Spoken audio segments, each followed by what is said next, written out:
How about now? Can you guys hear me now? Mhm. Justin, you're a trooper, buddy. Where are you calling from?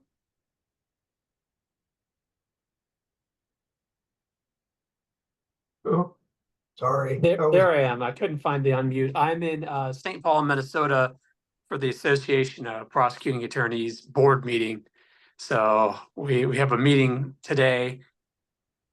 And I braved the airports and actually made it to Minnesota on Delta, who was in the midst of a meltdown earlier this week. So Yeah. So it's going okay yeah, so far? yeah. So far, so good. Yeah.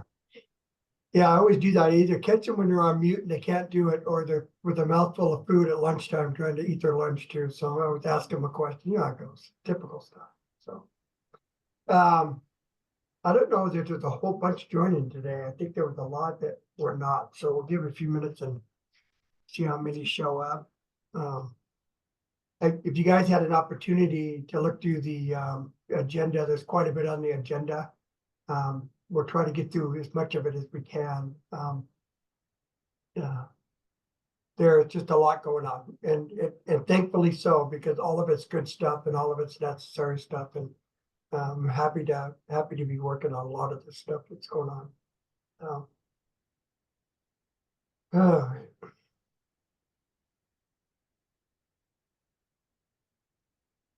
Then Colin, you and I are meeting this afternoon. Is that what I have here? Right? That's this afternoon? Yeah, Mike, that's good for you. Perfect. Hey, Aaron, when you get a minute, can you give me a call or stop up, or I could stop down, whichever way you want to do it? Yeah, I can give you a call after the meeting. Okay, that'd be perfect. Thank you. Okay, yep. And then Tori, I think we got, sorry guys, I don't get to see these guys in that office, so I'm handling some other business while we're on here waiting. Tori, we got the contract thing in motion, so we'll just nail it at the same time. Does that sound good to you? Yeah, And- that does sound good. Okay, And and I since had, I have- go ahead. I know what you're gonna say. Yeah, I reached out to Gina too, because I couldn't get into Civic Clerk so. I just figured I'd nail it for both of us and save us time. We can go on and do it. If you Yeah, have any, can answer for the board and then get it going, get the ball rolling. yes, so- contract. While I have you here, can I ask a question? Sure. I'm hoping we can get Justin, myself, you, budget office, we need some. Like, where's this money? Where's it, when it comes in, where does it go? How much are we getting? I'm just hoping we can nail down Okay, how this is going to work. okay. Yeah, and I have some of that information, Tori, but definitely it'd be nice if you and I and Justin kind of sit down and get it figured out, the nuts and bolts on it. And then it sounds to me like you're gonna run it out of your medical office. Is that right? Well, that's my lead, is my Yeah. nurse manager, but I'll be involved and I want to get a better understanding of it. Right, no, that's agreed. I also, I don't know if you know, but from my side, I actually brought on Eric Green as a project manager to lead on the detention services side of it.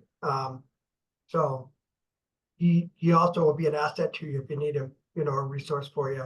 Yeah, all the more reason. I'd love to hear it more. I'd love to hear more about it. It's just gonna be so time consuming to off the bat that it was better for me just to bring a PM on board just to get the nuts and bolts knocked out before, before we start actually implement the go live phase. So. Okay. Cool. All right.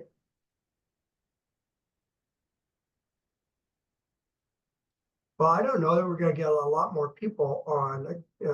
Usually the judges join around now, so maybe just a few more minutes and see if they start joining.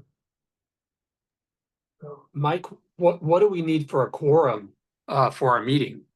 Do you know the number? actually, off the top of my head, I do not know the number off the top of my head. I could count the members. It's in the That's side. it. I have to Yeah. look through them. I just wondered because we are really short today. Yeah. I You're Supposed to be- count 8. I think it's 7 or 8. Okay. 7. with Seven. 7. I just counted the names on the minutes, and it looks like there's 17 of them. What's the bylaws say? I can't, you guys, I'm sorry, I don't off the top of my head, but You would be half, usually it's half plus one, but We So- got I was just wondering. 17 names on our last, minutes, so 17. We gotta have more than 8. oh. Okay, well, that answers that. I think it's half. Yeah, so, I mean, we could still meet, but we can't take any official action if we don't have a quorum. Yeah, which means we can't approve the minutes or anything else, right? And sadly, this has happened before with this group a couple years ago, so. Okay. Well, if you guys got a time, I can just try and tell you some of the projects and JMI's visit and some of the things, if you have time for it, and make it a lot shorter. So I can't open it. Can I open it up for the public forum? Justin? I think you can, yes, we just can't take any official action Can't take any action. proving. So, yeah, and I don't know if Medea has the ability to maybe email some of the other members to get them on, so maybe we can get a few extra people to do our official actions, but I don't know if she has that ability. Well, Maybe so. why don't I start the public part of it, and maybe Medea, if you could ping a few of them to see if especially the judges, because they're the ones that are usually joining during the lunchtime here, so. Okay, greetings everyone. Today's SRLJC meeting will begin with the public comment for up to 15 minutes. As a reminder, there is a 3-minute limit per individual speaker and should address the matters which are within the powers of the SRLJC. Speakers should identify themselves and address the chair. Council members will not engage in dialogue with the speakers. If you would like to comment and have not done so already, send a chat message to administrative assistant and she will give you a speaker number. And I'll open it up right now.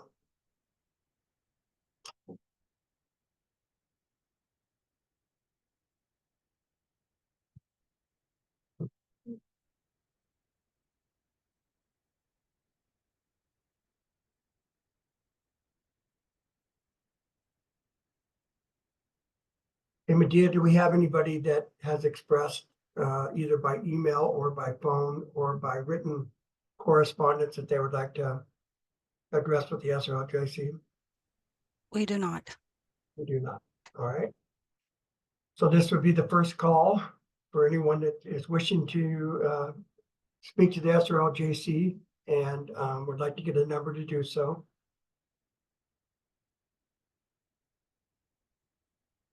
This would be second call and final call. If anyone wishes to reach out and speak to the SRLJC, please make it known to the administrative assistant so we can issue a number. Medea, do we have anyone that's responded and wishes to speak to the board? Not at this time. Okay, I'll close this portion of the 3 minutes or the 15 minutes, having no one that's expressed interest in doing so, and move on to talk about SRLJC business. We do not have a quorum today, so the board will not be taking any official action. We'll just be highlighting events that are coming up, and then we'll close the meeting having not taken any action. All right, so the MacArthur update. We hadn't heard anything up this week on the capstone. We did get some preliminary information that yes, they were leaning towards they were gonna approve portions of it. We're not sure what portions of it was. And then Marianne had talked to Nita yesterday and indicated that she has some news to share with us that she's going to share with us next week. So I probably will have more information about the capstone next week. And Nita will be on the telephone as well. So that's going to be exciting. And what they'd indicated, at least preliminarily, was that the areas that Drew, had some concern with was the rideshare program and the expense of the rideshare program and the sustainability for that portion of it.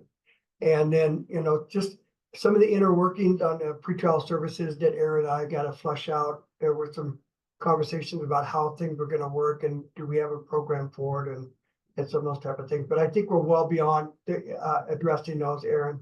At least in my opinion, I think we're set, we're ready to go.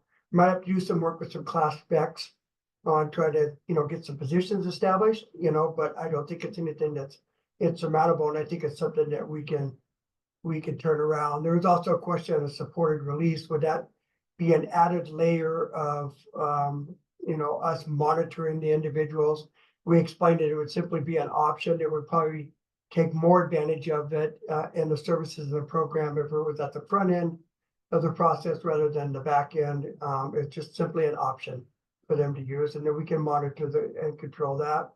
And then if it looks like we're still not getting any good support to that, Aaron, out of your office and your supervision, we may consider about rolling those funds into something where we can get, more bang for the buck on those parts of it. So anyway, that's what I know about the capstone. JMI has a site visit, and I'm hoping that she has had the opportunity to talk to most of you about scheduling a time. Of course, I'll try to make as many of those as I can. They'll be arriving on August the 13th. They'll be the 14th and the 15th. And then they expressed some interest in having a core team meeting during that portion of it. So I'll be reaching out to the core team to see if they want to convene a time with JMI to have conversation with them as well. It's rough during this time because of vacation times and everybody's going, but they'll certainly extend at least enough of a group that we could probably put together a Zoom or something along those lines where we can sit and talk. On the justice related projects, I just finished a call. Mike? Yeah. Mike? Sorry, I don't even know what JMI is. The team justice management or institute that's been coming with Amy, and have you not met them, Tori? No. Okay. Well, Medea, can you reach out to them and ask them if they plan to meet with juvenile? Because I don't see it on their schedule either. Sure. Okay. They are the site, so that prior to this,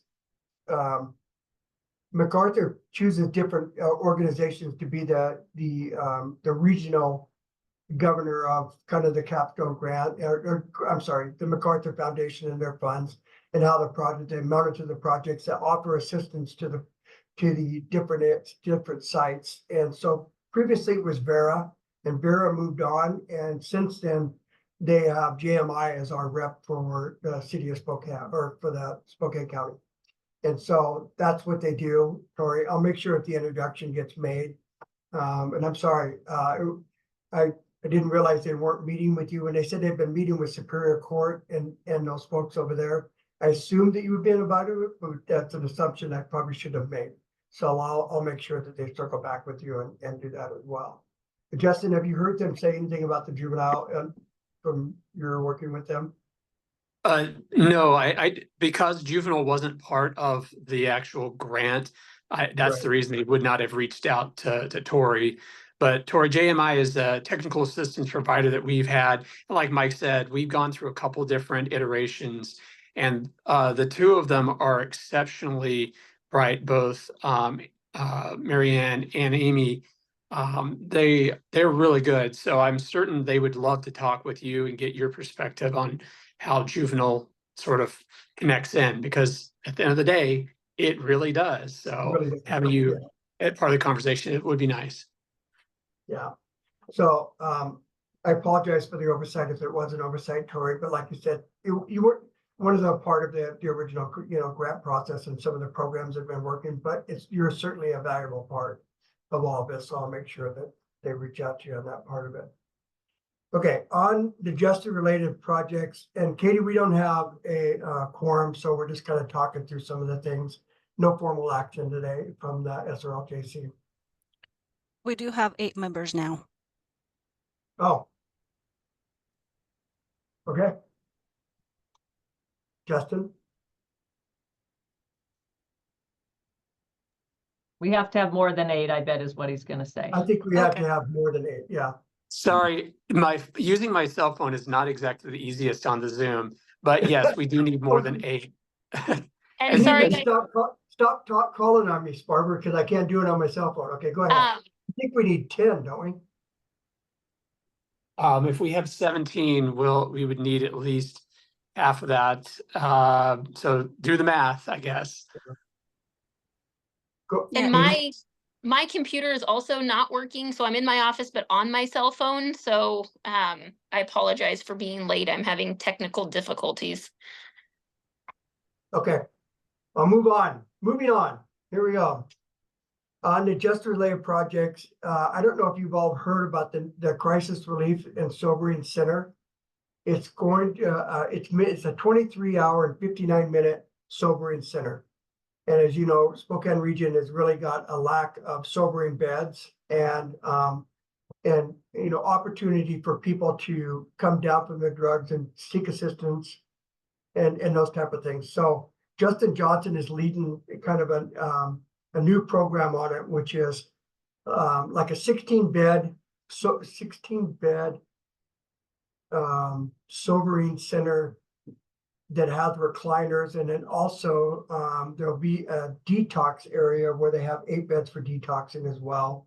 It's a walk-up facility along with a law enforcement drop-off facility. The project's in the preliminary stages right now. We did hire an owner's rep, which is Hill International, because we plan to go design build on the project. The site won't be available until June of next year. And where we're contemplating is right next door to the existing crisis stabilization center. And either make use of the existing building that's there or start new construction to be next door to it. A lot of the details haven't been flushed out on it, but I did want to let you know that the project has started and that we've got approval from the board. The funds from it are coming out of the opioid settlement dollars, and that's where all the money is coming from. It's likely that when the construction starts, depending on what the scale of the construction is, then we might have to look for some federal money to augment it, along with some mental health sales tax dollars, depending on the size of the facility. And but those are things that will come out in phase 2. Phase 1, and the reason that we have your owner's rep is anytime you go, a progressive design build process, you have to go through the the project review committee, which is over in Seattle. And you have to prepare an application for it and then submit. If they approve it, then they approve you to do a design build or an alternative method for construction. That's really what it amounts to. They're going to help us prepare the application, which is due, I believe, the 16th of August. And then in September, like September 20th, is when they actually have the PRC board that considers whether or not you can do the project or not. If not, it goes back to the design bid build, the typical type of process. So we're hoping that goes through. But as they start producing documents and stuff out of it, I'm going to share it with you guys, just so you guys got an idea and you can talk to your constituents about what's going on and this new opportunity for people to get help, when they're in crisis. It also will take, the crisis hotline that can do walk up. It could take referrals. They can only stay though 23 hours and 59 minutes, not overnight. It doesn't have the same level of medical, as I understand it, same level of medical attention it can provide out of CRC, but it does have some like minor first aid and those type of things that they can provide at the center to help folks that are going through a crisis. The HCA, which Tori and I are involved in, the contract that we're talking about, is a reentry initiative that helps get folks their medications. It has assisted medical treatment portion of it.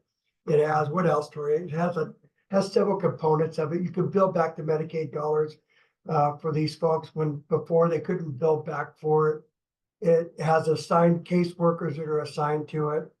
We are in cohort 1. Gosh, I got a frog in my throat. We are cohort 1, and it's really the preliminary portions of it right now. We're just filling it. We submitted an application saying that we were interested in doing it. The second phase is putting together kind of a plan for it. And what it does is that the caseworkers meet the individuals in the detention settings, get them set up with those services, and then link them up with the Medicaid to see if they're eligible for the Medicaid. Once they're released from the jail, they have linked services that were supposed to be connected to the HCA, along with a 30-day supply of medications. What am I forgetting, Tori? No, I think you pretty much got it. And Okay. it's a chunk of change.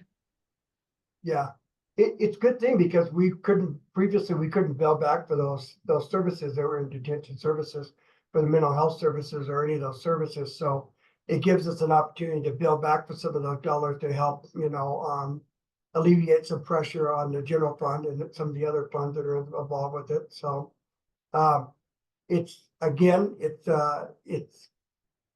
as we get information, Tori, maybe you and I can start sharing it with some of those publications. But right now it's really in the incipient stage of just putting together some of the nuts and bolts for it and what the plan will be. I did get a PM for it because it's involved. It has a lot of details to it. There's milestones that you have to meet. And I just have so many things going. I feel better having a project manager on it to make sure all those deadlines are met and everything is accomplished the way it's supposed to. And I hope I can Yeah, jump. What's that? I hope I can jump in on that. With the project manager? Yeah. No, 100%, Tori. Or we should do it together. You know what I'm Yeah. saying? We're doing the same things. Same contract, yeah, same work. And so what it amounted to, just so you know, it amounted to 2.5 million for the downtown jail, 2.5 million for juvenile, I believe. Is that correct? And 2.5 for Geiger. Or did you get less than that? Yeah, well, we haven't received anything yet. No, but I mean, what's the estimated amount that you were going to receive? Oh, yeah, no, we won't need that much. Those are up to numbers. And so we haven't even got that far. Yeah, so As far as I what know we're that on the adult side, we're receiving 5 million. Yeah. To help get it kicked off and get it moving along the path. Yeah. So again, I'll forward some more information on to you guys once I have it. It's just, like I said, the very preliminary stages. And I just understand the very basics of it. I haven't really dug into the whole program or where it's going right now. But what else? The data dashboard, I don't know if you've all had an opportunity to look at that or not. Detention Services launched their data dashboard. It is amazing. It turned out really, really well. It provides a lot of information. I believe they've flipped the external switch. And if they haven't, let me know. On the internal, Colin and Aaron, if you guys obviously know how to get to it, you just go on the site, go onto the Regional Law and Justice Department, tap on that, and it brings you right to the site from all the statistics. It has a lot of detail in it. You could go in the weeds as much as you want to.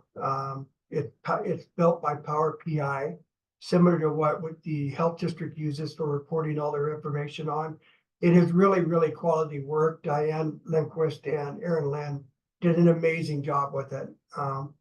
The second rollout of our dashboard is Aaron's. And Aaron, how are you guys doing on your portion of the dashboard?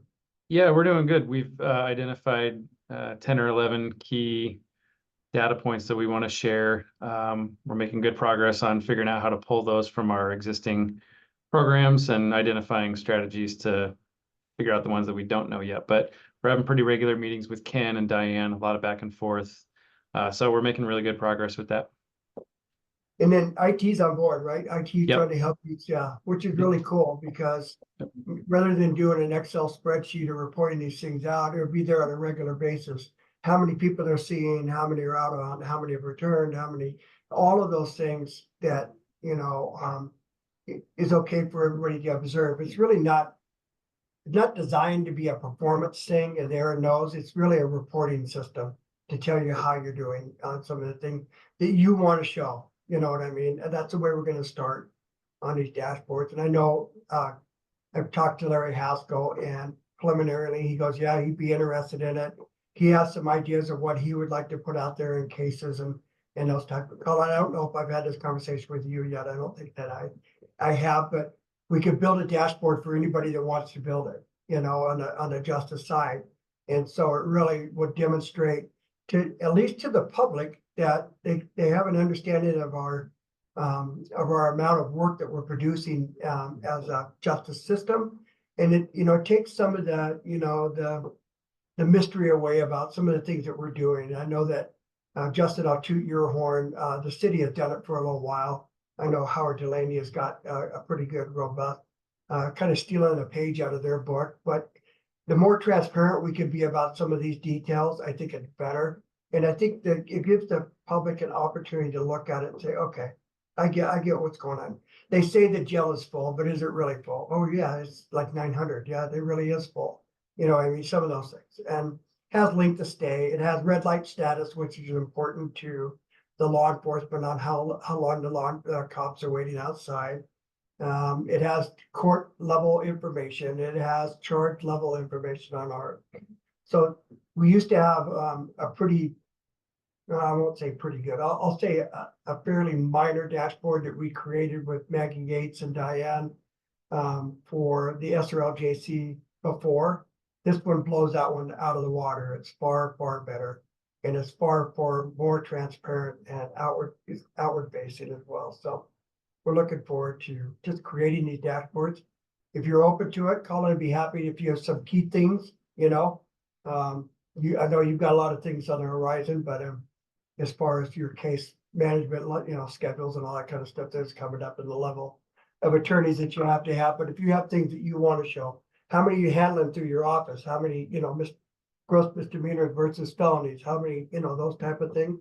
Happy to put it together for you. And Diane, and they can pull it so it's no work on you guys, you know, so you don't have to go in and farm the information out. All you have to do is be the approver, Colin, and then of whatever is being reported, just like Aaron is. He's the approver on what information can and cannot be shared on it, you know. And if you want to change it, we're going to meet quarterly as a team. If any of the folks with dash, I know Superior Court actually expressed some interest in having one too. But as we go, we could meet as a team, and if there's anything you guys want to change, like you know, you want to add something to it, or your constituents are asking for something different, we'll meet, we'll discuss on how to do it, and we can make those changes, you know, and help you with your dashboard. So it's an undertaking that I've taken on. It was a commitment to the MacArthur Foundation for us to establish these dashboards, and it's an alliance with the Blueprint of Reform. So it checks several boxes by doing this, and so we're looking forward to working with you all on that. And all you gotta do is ask. Tori, that includes you. If you want to do some reporting, you of course got to go through Superior Court, but if you want to report, really. huh? Not really. Okay, So much more confidentiality issues all right. on Yeah. the juvenile side. Yeah, it's not case level information. Oh, okay. Just so you know. Yeah, we wouldn't do that. The It's not aggregate case data. level information. Yeah. Okay, yeah, I'll take a look at detention services. Yeah, you should. Really should. Mayor Coop, did you have something? I did. I was wondering if that would also be available for the courts of limited jurisdiction in the county. Yeah. So you can get that live, you know, that For jail. district court? For district court? Yes, ma'am. Okay. Yeah, I did approach Jen, and she has some information. It's cool.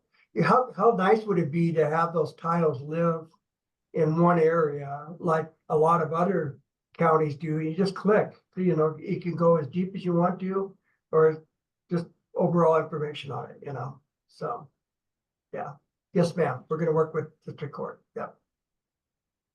Where do I Oh. find those? Where do I find those? Are they on the county website, the internet? So go on the county page. Okay, I could talk you through it. Go on the Oh, county yeah. page. you just told me that. All right, then hit departments. Yeah, Then for departments, go to regional law and justice, okay, hit that tab and you're on. all right. And then if you can't get it outward facing, I'll double check, but it's supposed, I think Ken Moore said the switch has been flipped. Okay. Except for the ones that are in progress, like Aaron's is in progress, so it's not on there yet, but ours should be on there, yeah. So. And we have an opening for the racial inequity chair. We had one, he withdrew his name, we sent it over to the board, we were getting ready to schedule it for a meeting and he withdrew his name. So we're back to square one on that one again. So if any of you have some ideas or want to reach out to some folks, then let me know that part of it. Okay. Really, there's not enough of us to talk about the status reports unless you have something that you have to share for your particular department. I know therapeutic courts, we're working on the data with therapeutic courts. We're also going to create something for Tim Fitzgerald and that group that's outward facing and kind of is a dashboard for him too as well on the therapeutic side. And I think that's about all that I have on the agenda. How about you guys? Anybody want to bring up? No, you guys want your half hour back? Yeah. So. Okay, well, if you guys have any questions on any of these, and again, I know I was kind of vague on a few of them, but it's because I don't have all the information. And as soon as I get more information, especially on the HCA, Tori and I will kind of get some out and kind of float that information out to you guys so you could see more of the nuts and bolts on it. But there was one other thing that I wanted to bring up. I think that's it, honestly. If you guys do have anything in mind for the racial inequity, let me know. Reach out to someone if you have somebody in mind that would fulfill that role. I'd really be happy of seeing it filled. So, okay, well, thanks for the meeting, even though it wasn't an official meeting, but good to see you guys all again, and we'll be in touch. Thanks, Mike. See ya.